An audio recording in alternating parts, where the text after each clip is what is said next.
Bună dimineața! Vă spun de la cimitirul Sfântul Lazar. Azi aș dori să vă răspund la comentariile de la postările anterioare. Vă tot întrebați de ce promovăm, citez, moartea.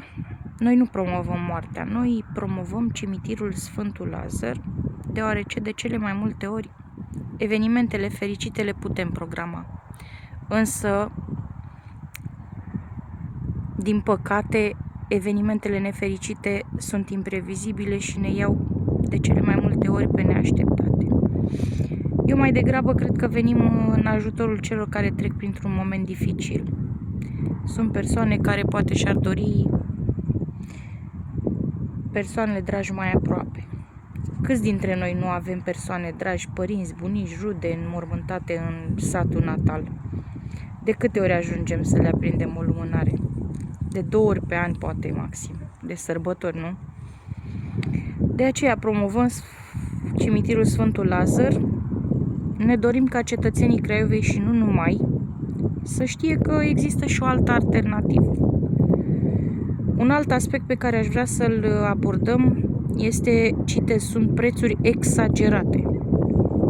Prețul de pornire pentru o criptă cu 2 locuri suprapuse, cu drept de folosință 25 de ani, este 8.000 de lei, care evident se poate achita în rate.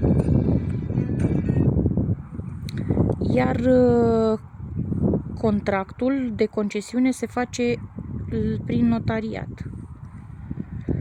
Evident că prețul este dat de poziționarea locului de veci în parcelă, așa cum este și normal.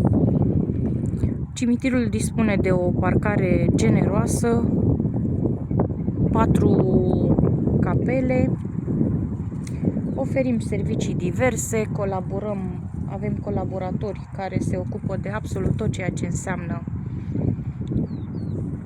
ce este necesar pentru un eveniment nefericit, ca el să se desfășoare în condiții așa cum este firesc, în condiții optime.